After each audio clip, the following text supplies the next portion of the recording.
Hello everyone, this is Maruf. In this video, I'm going to talk about how to retrieve data from SAP Business One using DIAPI. So I have written some code previously. In order to save some time, what we are going to do is we're going to go to Business Partner Master Data, and then we are going to find all the business partners we have. So these are the data that we are going to try to retrieve using my DIAPI. So let's head over to Visual Studio. So this is the code I have written. This is the method that I've written to retrieve the customer information or the business partner information. In my previous video, I have already explained how to connect to SAP Business One using API. So I'm not going to go over that anymore. Just a brief explanation on how this code works. So I've written a simple try-catch block with the server connection class, which I've described previously, where I've written the connect method. So this method checks out if the application is connected to SAP Business One. So once that is done, we are using record set class. So we are using the do query of the record set object, which holds a pretty simple SQL query. OCRD is the name of the business partner table, and these are its columns. So I have also written a customer class to hold, and it has a bunch of properties that are going to store the information that we are going to retrieve from OCRD. So we have a pretty simple while loop. This is the oRecordSet.end of file property. So if it checks out once it is false, we're going to keep running this if statement, and we are going to keep storing the information, which is customer code and customer name, into ID, customer code, and customer name, which are the properties from the customer class that we have created. So basically this is the way of writing the property value. So oRecordSet.fields.item, which represents the column. So at 0 we have customer code. See, I have written the exact same code in customer code. So you don't actually have to have this. I didn't actually need this, but probably have written this for another case which I don't remember right now, but this is pretty basic. So customer code and customer name are the two properties that we are going to have to retrieve. So 0 customer code is at the 0 position in the table, name is at 1 position in the table, and so on. So we add all of this information to the customer object, and then we move on to the next data. So this goes on until the end of file, which is the last data of the table.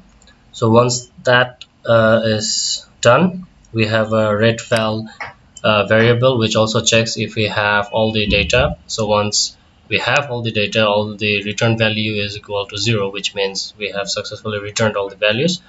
We return the customers in JSON format. So let's go ahead and run this application and see how it works. Once again, I'm using Postman to check if the API works. If you haven't downloaded this, please go ahead and download it.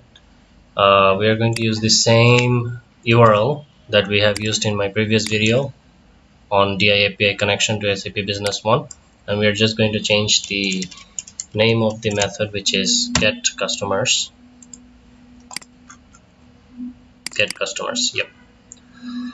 So let's let this application run and see what happens. It's taking a little bit of time because I'm running a lot of applications on my computer and it has drastically slowed it down, so I'm going to have to get onto that. But let's be a little patient and see what happens. So once this is done running, we actually don't need to see what the application looks like. Once again, we are going to have to go to Postman. Actually, let's go back to the business partner and make sure, yep, these are the data we are expecting to get back. We can see some of the business partner codes do not have a business partner name. Probably have inserted them in for test purposes, but anyway, let's go back to Postman. All things in place. This is a HTTP GET request once again, and then we're going to click on send. Let's make sure the date is right. Okay.